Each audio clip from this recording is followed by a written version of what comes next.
আওয়ামী লীগের যে একটা বিশাল শ্রেণী আছে, ভারত আছে, তারা মনে করবে যে ডোনাল্ড ট্রাম্প হয়তো শেখ হাসিনাকে আবার ক্ষমতায় বসাতে চাচ্ছে বা সহানুভূতিশীল। নচেত শেখ হাসিনাকে উচ্ছেদ করার জন্য ডোনাল্ড ট্রাম্পের পূর্বসূরি তিনি চেষ্টা করেছেন, অর্থ বিনিয়োগ করেছেন এবং লোক নিয়োগ করেছেন। সেগুলো নিয়ে ডোনাল্ড ট্রাম্প কেন কথা বলছেন, এই বিষয়গুলো নিয়ে এখন যারা ডক্টর মোহাম্মদ ইউনূস তিনি বিভ্রান্ত হতে পারেন, দিল্লিতে শেখ হাসিনা তিনি বিভ্রান্ত হতে পারেন, তারপর যাকে বলা হয় নরেন্দ্র মোদী বিভ্রান্ত হতে পারেন। কিন্তু ঘটনা যাই ঘটুক না কেন, এখানে রোহিঙ্গাদেরকে নিয়ে আমেরিকার যে প্ল্যান, সেন্ট মার্টিন নিয়ে আমেরিকার যে প্ল্যান, পার্বত্য অঞ্চল নিয়ে আমেরিকার যে প্ল্যান, চীনের আধিপত্য এই অঞ্চলে হ্রাস করার জন্য যে আমেরিকার যে প্ল্যান, এই প্ল্যানটিকে আরো মোবিলাইজ করার জন্য, ইজি করার জন্য এবং এই দেশের মানুষের বন্ধু সেজে আগের সরকারের উপর সমস্ত দায় চাপিয়ে নতুন করে তাদের সেই প্রকল্পগুলো বাস্তবায়ন করার জন্য যা যা করা দরকার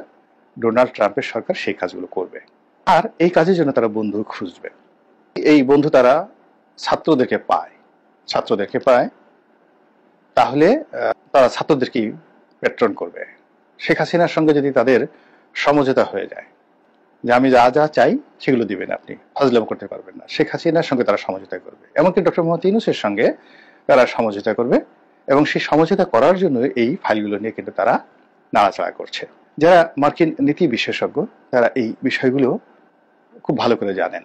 তারা যখন কোনো একটা প্রকল্প ধরে, 1973-তে তারা বাংলাদেশ সম্পর্কে যে সিদ্ধান্ত নিয়েছিল সেই সিদ্ধান্ত থেকে তারা এখন পর্যন্ত এক চুল কিন্তু নড়াচড়া করেনি। অনেক আগে 2022-23 সনে আমার তারেক রহমান সাহেবের সঙ্গে একটা খুব কথাবার্তা হচ্ছিল আমেরিকান এই পলিসি নিয়ে। আমি সেই আওয়ামী লীগের অভ্যন্তরীণ যে বিষয় সেগুলো সামহাও আমার একটা কানে চলে এসেছিল। এটা 2021 বা 22 সনের দিকে হতে পারে, আমার এই একজ্যাক্টলি মনে নেই।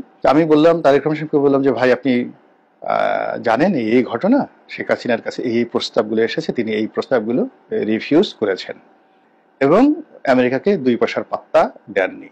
তারা বিকল্প হিসেবে আপনার কাছে যাবে, আপনি আনকন্ডিশনালি এই বিষয়গুলো এগ্রি করবেন। তো তিনি যে জবাব দিয়েছিলেন বা বলেছিলেন সেগুলো আমার এখানে অপাঙ্ক্তি, আমি বলবো না, বাট আমার যেটা দায়িত্ব আমি কিন্তু সেই কথাগুলো তাকে বলেছিলাম। সিমিলারলি ভারতের সঙ্গে সম্পর্কের ব্যাপারেও যে ত্রুটিগুলো ছিল সেটাও বলেছিলাম। এবং জুলাই মাসে যেটা হলো, অর্থাৎ ঠিক বিএনপির হাইকমান্ডকে আরো একটি বিষয় বলেছিলাম যে আমেরিকা বিএনপির ব্যাপারে আশ্বস্ত হতে পারছে না। তারা মনে করছে যে বিএনপি এখন ভারতের সঙ্গে যোগাযোগ করে আমেরিকাকে কনভিন্স করতে যাচ্ছে। আমেরিকা এটা পছন্দ করছে না, আমেরিকা বিএনপির সঙ্গে সরাসরি সংযোগ রাখতে চাচ্ছে এবং এই কথাটি মিস্টার পিটার ডি হাস্ট নিজে খুবই গুরুত্বপূর্ণ একজন ব্যক্তির কাছে বলেছেন এবং সেই গুরুত্বপূর্ণ ব্যক্তি, অতি গুরুত্বপূর্ণ ব্যক্তি, তিনি আবার আমাকে বলেছেন, আমি আবার বিএনপির হাইকমান্ডকে এই কথাগুলো বলেছিলাম। কিন্তু সেই কাজগুলো তারা ওইভাবে ম্যাটেরিয়ালাইজ করতে পারেননি। তারা বরং যাকে বলা হয় অনেকটা নির্ভর ছিলেন, ভাবি হবে সবকিছু, আমরা এখন দূতাবাসে অমুককে পাঠাচ্ছি, অমুকে যাচ্ছে, ভারতের সঙ্গে অমুকে যোগাযোগ করছি, ইত্যাদি ইত্যাদি। এই জিনিসগুলো না ভারতকে খুশি করতে পেরেছে না আমেরিকাকে খুশি করতে পেরেছে।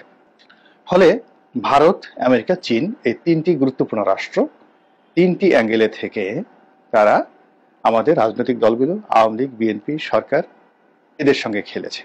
খেলার ফলেই কিন্তু, এবং এখানে তারা জাতিসংঘ এবং ইইউ এদেরকে ব্যবহার করেছে। এই আগস্টের বিপ্লবের আগ পর্যন্ত পরে সবকিছু একেবারে ভেবাচাকা খাওয়ানোর মতো অবস্থায় নিয়ে গেছে। আজকের যে বিশৃঙ্খল অবস্থা, এই বিশৃঙ্খল অবস্থার পেছনে এই কূটনৈতিক যে বিপর্যয়, সেটি কেবলমাত্র আওয়ামী লীগের নয়, বিএনপির, সেটি জামাতের, অন্য সব দলেরই বিপর্যয় রয়েছে। তারা কেউ কনক্রিট মানে বন্ধু নির্বাচন করার ক্ষেত্রে কারোর সঙ্গে সফলতা অর্জন করতে পারেনি, এমনকি পাকিস্তানের সঙ্গেও নয়। আর এখন পরিবর্তিত পরিস্থিতিতে তো সেই যে আগের অবস্থা এটি আসছে, এর সাথে জটিল হয়ে গেছে। আপনি চিন্তা করুন প্রতিটি জিনিস কিভাবে কন্ট্রাস্ট করছে। আপনি ভারতের সঙ্গে সম্পর্ক স্থাপন করতে চাচ্ছেন, আবার অন্যদিকে পাকিস্তানের সঙ্গে আমদানি রপ্তানি বাড়িয়ে দিয়েছেন, পাকিস্তানের বাহিনী যৌথ মহড়া করছেন। আবার আপনি আমেরিকার সাথে সম্পর্ক স্থাপন করতে চাচ্ছেন আর ইরানিদেরকে বাংলাদেশে এনে সেখানে চিকিৎসা ব্যবস্থা করতে চাচ্ছেন, তাদের সাথে সম্পর্ক স্থাপন করতে চাচ্ছেন। আবার চীনে গিয়ে চীনের একটি শহরের বেশ কয়েকটি হাসপাতালকে ডেডিকেট করে দিচ্ছেন বাংলাদেশিদের জন্য। এই যে সরকার যে কূটনৈতিকভাবে ব্যর্থ এবং তারা যে একটা নির্দিষ্ট লক্ষ্য নিয়ে এগোতে পারছে না, এটি স্পষ্ট। আগামীতে যারা কিংস পার্টি গঠন করবেন বা করছেন, তারা এই জায়গাতে এখনো শিশু রয়ে গেছেন, ইনফ্যান্ট। তারা শুরুই করেননি। বিএনপি যাকে বলা হয় আমেরিকা, চীন, ভারত, এই কোনো রাষ্ট্রের সঙ্গে আশ্বস্ত তাদেরকে করার মতো, তাদের সঙ্গে বন্ধুত্ব করার মতো বা তাদের সহযোগিতা পাওয়ার মতো পরিবেশ পরিস্থিতি এখনো সৃষ্টি করতে পারেনি। জামাত কিছুই করেনি, নাথিং। তারা মনে করছে যে আমরা যেহেতু জামাত, পাকিস্তান এমনি আমাদেরকে সহযোগিতা করবে। কিন্তু পাকিস্তানের সঙ্গে জামাতের ওইরকম বা আইএসআই ওইরকম কোনো সম্পর্ক যদি হতো, আপনারা মাঠে অনেক কিছু দেখতে পারতেন। সেটা এখন পর্যন্ত হয়নি।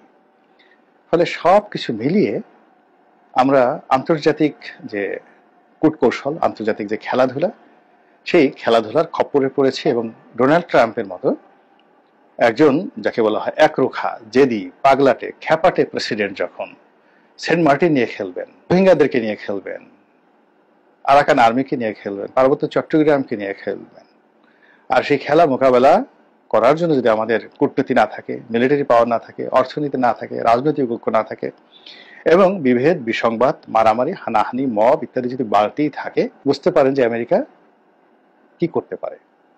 আল্লাহ আমাদেরকে বিপদ এবং বিপত্তি থেকে রক্ষা করুন, হেফাজত করুন।